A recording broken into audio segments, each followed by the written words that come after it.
अच्छा जी सर, इस वीडियो में हम डिस्कस कर लेते हैं। लास्ट वीडियो में हमने ज़रा कंपाउंड इंटरेस्ट का जो है कॉन्सेप्ट देखा था और इसके फार्मूलास वगैरह देखे थे। ठीक है सर, हम वही बेसिक फार्मूला ड्रॉ कर लेते हैं सर। हमने S is equals to I plus P. S मतलब फ्यूचर वैल्यू, आई इंटरेस्ट और पी आपका प्रिंसिपल। सर एस की जगह मैं फ्यूचर वैल्यू का फार्मूला लिख लूँ, पी 1 प्लस आई एन। यही था सर, लास्ट क्लास में हमने डिस्कस किया था, आई इज इक्वल्स टू पी। अगर मैं आपको कहूँ कि मुझे आई निकालना है तो मैं काम कर लूँगा, पी 1 प्लस आई एन, ये पी यहाँ आके माइनस हो जाएगा, तो इस तरह से आई आ गया मेरे पास। ठीक हो गया। अब आप खुद नोटिस करें कि ये कोई कल आई का हमने इंडिविजुअली फार्मूला लिखा था, वो ये वही फार्मूला वैसे बन गया ना, तो बिल्कुल वही फार्मूला बन गया। तो आप इस तरह भी कर सकते हैं कि फ्यूचर वैल्यू निकाल के पी माइनस कर दें, तो ये देखें पी माइनस हो रहा है ना। मैंने आपको कहा था ये पी माइनस होगा और ये आपकी क्या है, फ्यूचर वैल्यू निकल रही है, तो आपके पास इंटरेस्ट आ रहा है। ठीक हो गया। तो सर आज की क्लास में हम ज़रा एग्जांपल कुछ डिस्कस कर लेते हैं। ठीक है, आपकी जो है आई कैप की बुक ही की एग्जांपल्स हैं, प्रैक्टिस क्वेश्चंस हैं। Example number 1। ठीक हो गया सर। व्हाट इफ़ कि मैंने एक अमाउंट बोरो किया है आज, जिसको मैं पी का नाम दे रहा हूँ 10,000 रुपीज़। सर इंटरेस्ट है मेरा, कितना चार्ज होगा, 10% पर एनम। क्लियर है, पर एनम इंटरेस्ट चार्ज होगा। और सर मुझे ये रिटर्न करना है 3 इयर्स के बाद। 3 इयर्स के बाद ये 10,000 जो मैंने आज बोरो किए, वो मैं 3,000 जो है वो 10,000 जो है मैं 3 इयर्स के बाद रिटर्न कर दूँगा। सर तो मुझे मालूम क्या करना है, फ्यूचर वैल्यू मतलब क्या अमाउंट, कितना अमाउंट में रिटर्न करूँगा, ठीक है, और इंटरेस्ट कि मैं इस 10,000 पे कितना इंटरेस्ट पे कर रहा हूँ। तो फ्यूचर वैल्यू निकाल लेते हैं। S is equals to P 1 plus I N, यही है फॉर्मूला। पी कितना है, 10,000, 1 प्लस 10% ओवर 3, तो ये निकाल लेते हैं 10,000 1 प्लस 10% ओवर 3, तो ये बन गया सर 13,310 रुपीज़। सर हमारे पास एस आ गया, ठीक है, और वही फॉर्मूला लिख लेते हैं, एस आई प्लस पी, और मुझे आई निकालना है तो एस माइनस पी। ऐसे ही एस कितना है,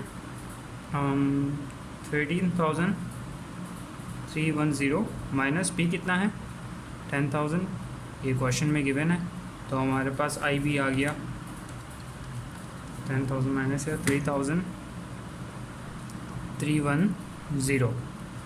तो मैंने इस 10,000 जो मैंने बोरो किए थे डे 1 पे, 3 साल के लिए बोरो किए, जिस पे 10% इंटरेस्ट लग रहा है, तो इसमें मैंने टोटल इंटरेस्ट कितना पे किया, 3,310, और इन फ्यूचर में कितना इसको पे करूँगा, 13,310। हमने यहाँ पे आई का फॉर्मूला लिखा था, तो सर हम वैसे भी कर सकते थे, करके देख लेते हैं। I is equals to P 1 plus I N minus P. अच्छा ये सर फॉर्मूला आप ज़रा देखें, तो मैंने आपको लॉजिकली भी ये फॉर्मूला समझा दिया, हमने रिटर्न ही लगाया, ठीक है, हमने लॉजिकली इस फॉर्मूले को समझ लिया, ठीक है। कैसे ड्राइव करते हैं वो हमने बेसिक एग्जांपल से ड्राइव भी करना सीख लिया, ठीक हो गया। तो 10,000 पी आ गया, 1 प्लस 10%, 3 माइनस 10,000। तो सर आप ऐसे भी निकालें ना, तो आपके पास आई कितना आएगा, 3,310। सर आप कैलकुलेटर पे चेक कर सकते हैं, ठीक हो गया। तो इस क्वेश्चन में हमने क्या निकालना सीखा, इस क्वेश्चन में हमने निकालना सीखा कि फ्यूचर वैल्यू कैसे निकालते हैं, ठीक हो गया। फिर हमने सीखा कि जब फ्यूचर वैल्यू निकाल ली और पी भी हमारे पास गिवन है, तो हम प्रेजेंट वैल्यू किस तरह निकाल सकते हैं, ठीक हो गया। अब एक क्वेश्चन ये आता है कि व्हाट इफ़ कि हमारे पास प्रेजेंट वैल्यू भी गिवन है, फ्यूचर वैल्यू भी गिवन है, तो आई कैसे निकालेंगे, इंटरेस्ट का जो परसेंटेज है वो कैसे निकालेंगे। या तो ये तीनों गिवन है तो N number of years period कैसे निकालेंगे। तो सर इसी एग्जांपल को ले लेते हैं। पी हमारे पास गिवन है 10,000, आई हमारे पास गिवन है 10%, ठीक हो गया। एस हमारे पास गिवन है 13,310, ठीक हो गया। सर इसमें हमें क्या निकालना है, एन। एन क्या होगा। अच्छा सर व्हाट इफ़ के अगर मुझे एस की जगह यहाँ इंटरेस्ट दिया होता, एस की जगह यहाँ मुझे कह रहा था इंटरेस्ट है 3,310, ठीक हो गया। एस नहीं गिवन, तो क्या एस निकाल सकते थे, बिल्कुल निकाल सकते थे, क्योंकि सर पी प्लस आई हमें पता है एस है, ठीक है ना, पी प्लस आई एस है। तो हमें या तो इंटरेस्ट दिया हो या तो एस दिया हो, ठीक है, बात एक ही है हमारा। हम जो है वो फर्दर कैलकुलेट कर सकते हैं। तो एस का formula S is equals to P 1 plus I N. S कितना है 13,310, पी कितना है 10,000, 1 प्लस 10%, ऐसे ही है वो यहाँ पे एन। तो सर क्या हम कैलकुलेटर के थ्रू एन सॉल्व कर सकते हैं, बिल्कुल कर सकते हैं। 3310 is equals to 10,000 1 plus 10% over X, ठीक है, ओवर एक्स करेंगे, कैलकुलेट करेंगे तो ये आपके पास आना चाहिए 3 ईयर्स। देख लें सर क्लियरली विजिबल है 3 ईयर्स, ओके 3 ईयर्स। अच्छा जी, यही एग्जांपल को ले लेते हैं और इस दफ़ा आई निकालने की कोशिश करते हैं। सर पी हमारे पास गिवन है 10,000, सर एन गिवन है 3 ईयर्स, ओके। सर इंटरेस्ट हमारे पास गिवन है 3,310, ठीक है ना, इंटरेस्ट हमारे पास गिवन है 3,310। हमने क्या निकालना है, आई की परसेंटेज, इंटरेस्ट रेट कितना लग रहा है। तो सर हमें पहले तो हम फॉर्मूला ड्राइव कर लें, S is equals to I plus P. I कितना है 3,310 प्लस 10,000, तो एस हमारे पास कितना आ गया 13,310। फिर एस का formula S is equals to 1 plus I N. S कितना है 13,310 इज इक्वल्स टू पी कितना है 10,000, 1 प्लस एक्स, क्योंकि हमें आई नहीं पता, और एन 3। तो सर आप एक्स कैलकुलेटर पे भी निकाल सकते हैं। 13,310 is equals to 10,000 1 plus X, क्योंकि हमें आई नहीं पता, ब्रैकेट क्लोज, और ओवर 3। हाँ जी सर ये देख लें 10% आ गया आपके पास आई। तो हमने मिसिंग फिगर्स निकालना सीख ली, ठीक है। हमने ये टोटल 3 एग्जांपल्स कर ली। पहले एग्जांपल में हमने फ्यूचर वैल्यू निकालना सीखी, और उसी में ही हमने इंटरेस्ट निकालना सीखा। दूसरी एग्जांपल में सर हमने एन निकालना सीखा, और तीसरे एग्जांपल में हमने आई निकालना सीख लिया। सर आप इसको चाहें ना तो आप ऐसे भी कर सकते थे कि ये था ना S is equals to P 1 plus I N. तो एन हमें आई, एस हमें पता है कि आई प्लस पी था, और पी 1 प्लस आई एन, ऐसे भी कर सकते थे क्योंकि हमें तो पता है S is equals to 1 I plus P. तो आप ऐसे भी सॉल्व कर सकते थे डायरेक्टली, इसको ऐसे करने की ज़रूरत भी नहीं थी, ऐसे करो एक ही बात है। क्लियर है, ठीक है। अब ठीक सर एक नया कॉन्सेप्ट पढ़ते हैं, आप एडिंग डाल लें, period less than a year. Sir इसमें क्या है कि व्हाट इफ़ के अभी हमने जितनी भी कंपाउंडिंग, हमारी 3 एग्जांपल्स थी, हमने कंपाउंडिंग करी, उसमें फ्यूचर वैल्यू निकाली, प्रेजेंट वैल्यू हमने निकाला, अभी निकालना सीखी नहीं है, वो प्रेजेंट वैल्यू भी निकालना सीख लेंगे। लेकिन आपको पता है फार्मूला हमने ड्राइव करना सीख लिया, तो बस वैल्यू पुट इन करनी है और जो है वैल्यू निकाल लेनी है पी की, ठीक है। तो sir period less than 1 year में क्या है कि आपने इससे पहले कंपाउंडिंग की एनुअल बेसिस पे। सर व्हाट इफ़ के कंपाउंडिंग आपकी सेमा एनुअली हो, व्हाट इफ़ आपकी कंपाउंडिंग क्वार्टरली हो, ठीक है, डेली भी हो सकती है, आवर्ली भी हो सकती है, ठीक हो गया, और जो है आपकी मंथली भी हो सकती है और वीकली भी इवन हो सकती है। इवन आपकी जो है ना स्टडी टेक्स्ट में वीकली भी गिवन है। तो सर उस केस में हम कैसे निकालेंगे? सर फॉर्मूला मैं आपको बता देता हूँ। S = P, वही formula 1 + I divide by M का मतलब कि नंबर ऑफ़ टाइम्स, कितनी दफ़ा कंपाउंडिंग हो रही है। मिसाल के तौर पे आप कह रहे हैं सेमा एनुअली में साल में 2 दफ़ा होती है। आप कहते हैं क्वार्टरली में कंपाउंडिंग 4 दफ़ा होती है। आप कह रहे हैं डेली में 365 डेज़ होती है, मतलब नंबर ऑफ़ डेज़ 365 है।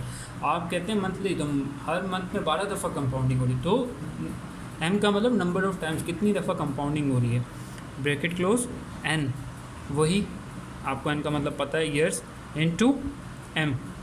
तो सर अगर इसको सॉल्व करो तो आपको क्या पता चलता है कि आपके इस पूरे पीरियड में कितनी दफ़ा कंपाउंडिंग हो रही है, इसको सॉल्व करने के बाद, ठीक है। M कितनी दफ़ा कंपाउंडिंग हो रही है साल में, और N का मतलब कि पूरे पीरियड में आपने जितने पीरियड के लिए लोन लिया है या तो इन्वेस्टमेंट की है, तो उस पीरियड में कितनी दफ़ा कंपाउंडिंग हो रही है, ठीक है सर। इसको भी एग्जांपल से समझ लेते हैं। इसके लिए एग्जांपल लेते हैं कि हमारे पास P गिवन है 10,000 रुपीज़। सर हमारे पास I गिवन है 10% पर एनम।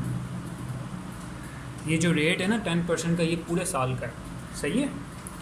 और इसमें N हमारे पास गिवन है 5 ईयर्स, ठीक हो गया, 5 ईयर्स है। और अब पहले केस में ना हम कंपाउंडिंग कर रहे हैं सेमा एनुअली, कंपाउंडिंग हो रही है सेमा एनुअली। सर हम डिफरेंट केसेस बनाएंगे, हम सेमा एनुअली भी जाएंगे, क्वार्टरली भी जाएंगे। पहले केस में सेमा एनुअली हो रही है, ठीक है ना। तो इसको सॉल्व कर लेते हैं। तो हमें पता है S =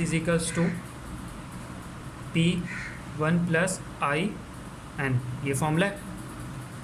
P कितना है सर 10,000, 1 + 10%। सर सेमा एनुअली है तो हमें एक बात पता है कि साल में 2 दफ़ा हो रही है कंपाउंडिंग, तो M की जगह 2 आ जाएगा।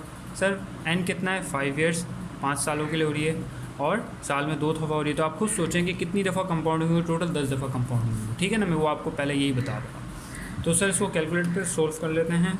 10,000 1 + 10% divide by 2 bracket close 5 × 2।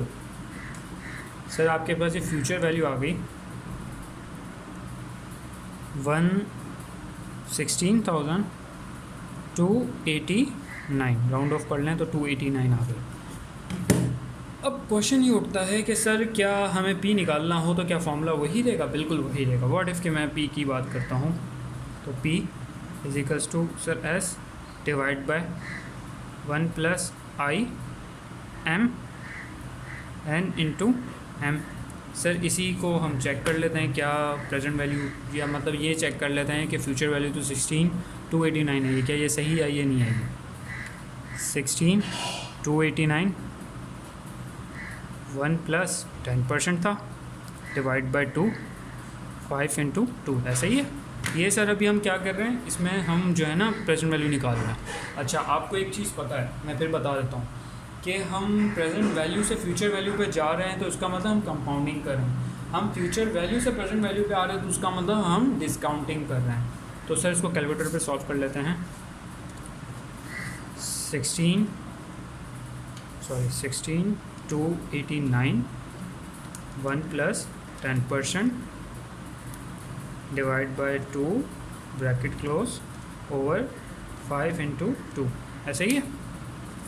Sir ये देख लें, सर देखें ऑलमोस्ट आंसर वही आया, तो इसका मतलब हमारी प्रेजेंट वैल्यू आ गई 10,000 जो कि सही आ रही है, और हमने जो फ्यूचर वैल्यू निकाली थी इस फॉर्मूले से, तो वो भी सही आ रहा है।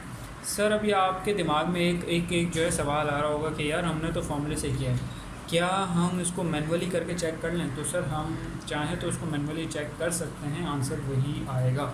इंशाल्लाह एक काम करेंगे, एक वीडियो बना लेंगे सही है, प्योरली हम उसमें ना इसी तरह की एग्जांपल लेके उसको मैनुअली भी सॉल्व कर लेंगे।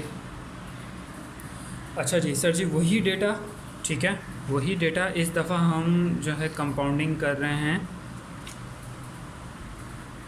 क्वार्टरली।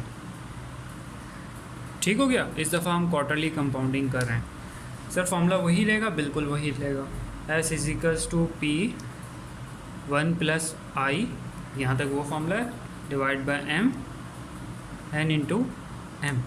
सर फ्यूचर वैल्यू में मुझे नहीं पता, लेकिन प्रेजेंट वैल्यू है 10,000, 1 प्लस 10% डिवाइड बाय, अच्छा क्वार्टर, साल में कितने क्वार्टर होते हैं? एक क्वार्टर 3 महीने का होता है, तो साल में कुछ सोचेंगे 12 मंथ्स होते हैं, डिवाइड बाय 3, तो आपके पास 4 क्वार्टर हो जाएंगे। मतलब 4 दफ़ा आपका ये 10,000 का अमाउंट है वो कंपाउंड होगा, ठीक है।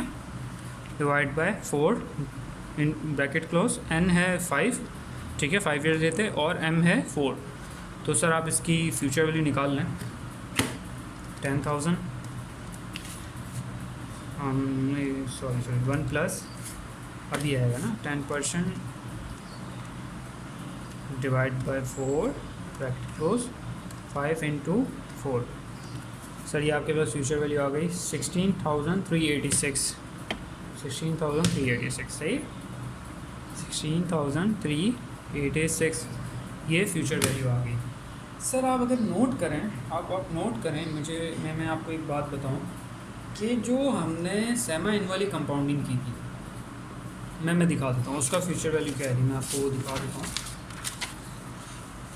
सर हमने सेमा एनुअली कंपाउंडिंग की थी तो इसकी जो फ्यूचर वैल्यू बन रही थी 16,289, कितनी बन रही थी? इसमें से 16,289 निकालें तो सर अगर हमने यहाँ क्वार्टर बेसिस पे की तो आप देखिए कि 97 रुपीज़ ज़्यादा आ रहे हैं। मतलब इंटरेस्ट यूँ समझ लें कि आपको फ्यूचर वैल्यू क्वार्टर में ज़्यादा मिल रही है, ठीक है। अगर मैं क्वार्टर बेसिस पे कंपाउंडिंग करूँ तो मेरी फ्यूचर वैल्यू ज़्यादा है, सेम एनुअल बेसिस पे कंपाउंडिंग करूँ तो फ्यूचर वैल्यू कम है। अगर मैं एनुअल बेसिस पे कंपाउंडिंग करता हूँ तो वो सेम एनुअल से भी कम होगी। मतलब जितनी दफ़ा आपकी कंपाउंडिंग, मतलब मैं ये कह लें कि अगर मैं मंथली बेसिस पे कंपाउंडिंग करूँ तो सोचें सबसे ज़्यादा फ्यूचर वैल्यू उसी में मिलेगी, ठीक है। लेकिन व्हाट इफ़ कि मैं कहूँ कि मैं आर्ली बेसिस पे कंपाउंडिंग कर रहा हूँ, तो आप सोचें सबसे ज़्यादा वैल्यू तो इसी में मिलेगी। तो इसमें हमने क्या सीखा, जितनी दफ़ा कंपाउंडिंग होगी आपको फ्यूचर वैल्यू उतनी ज़्यादा मिलेगी, या यूँ कह लें कि आपका इंटरेस्ट का अमाउंट उतना ही होगा। क्यों? क्योंकि सर आप खुद सोचें, आप एक्यूमुलेटेड वैल्यू पे लगा रहे हैं। मैं अगर आपसे